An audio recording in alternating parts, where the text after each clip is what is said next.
a desire to avoid discomfort or suffering, and a deception that excuses people from confronting the reality of the mark of the beast prophecy. Another popular deception is that the mark of the beast has to do with worshipping God on Sundays.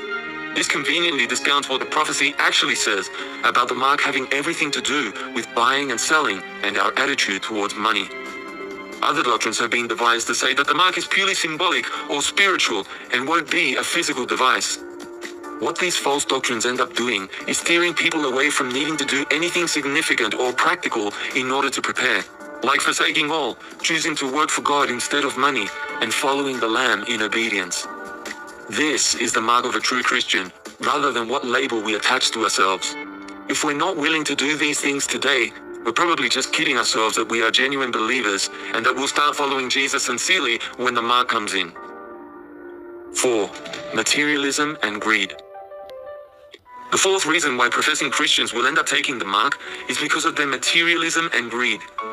The purpose of the mark of the beast is to enable people to buy and sell.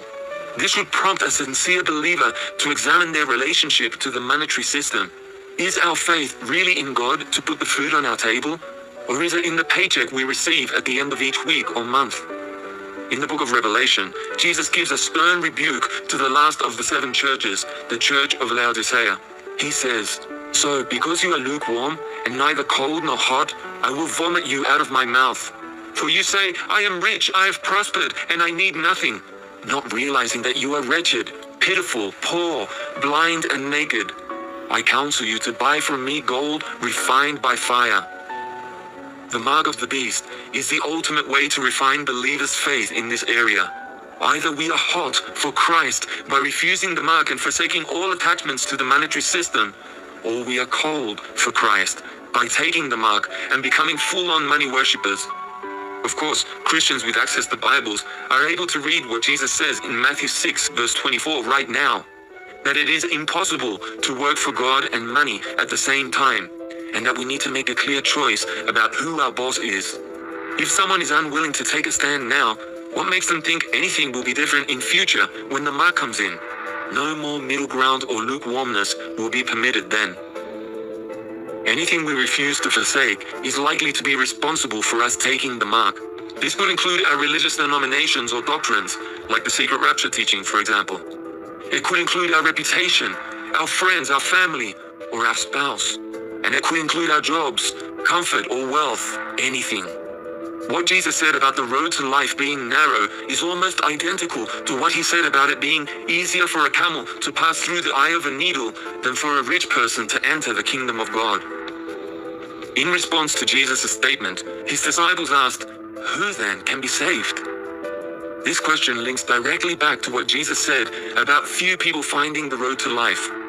The sad truth is that it is the exception rather than the rule for a professing Christian to take Jesus at face value when he said that we need to forsake everything in order to be one of his followers. There may be 2.3 billion people who call themselves Christian today, but hardly any of them have bothered to actually read and observe Jesus' definition for what it means to be a Christian. In light of this, it's no surprise that God allows the mark of the beast to test who is willing to walk through the needle's eye by refusing it, to separate genuine followers from phony ones. It's not our theology or what we call ourselves that is going to save us, but our sincerity in whether we choose to walk this narrow path. The sooner we choose to heed the call to come out of the Babylon system in these times, the better. Doing so means we won't be left with any doubts or uncertainties over whether we'll have the strength to forsake all in future when the mark comes in, because we would have already chosen to reject the mark right now. Sadly, there appears to be little more than a handful of people who seem willing to leave the comforts of the system, and this includes professing Christians. If we don't wish to fall into this category, we need to be ruthlessly honest with ourselves. Are we actively preparing for the mark of the beast? Or are we carrying on as if it won't happen? As I've said, professing Christians will take the mark because they end up losing their faith, or they never had genuine faith to begin with. Professing Christians will also take the mark because they don't believe that loving Jesus requires us to obey his instructions, the best preparation for how to refuse the mark. Many professing Christians will take the mark due to deception, including falling for the lie of the secret rapture doctrine. This justifies disobedience, but more on the basis that people don't need to do anything to prepare, because they're magically taken out of the way before the mark comes in. The biggest reason why professing Christians will end up taking the mark is because they have refused to confront the root of all evil in their lives, which the mark represents. This is at the heart of the other reasons as well, and at the heart of Jesus' message. Furthermore, this isn't something professing Christians want to hear, but the majority of those who choose to refuse the mark and make it spiritually are more than likely going to be people of conscience. People who don't necessarily profess to be Christian, but who follow Jesus in spirit, having dealt with the root of all evil in their lives.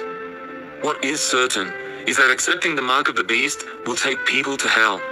This is the broad way, paved with good intentions, but also lined with false prophets and teachers, people whose faith is in money rather than God, and lukewarm Christians, who pretty much make up those 2.3 billion Christians alive on the planet today.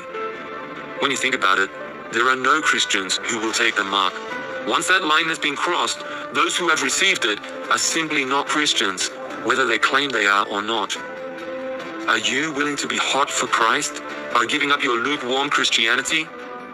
Are you willing to come out of an apostate church, rotten to the core through disobedience to Jesus, and headed for hell?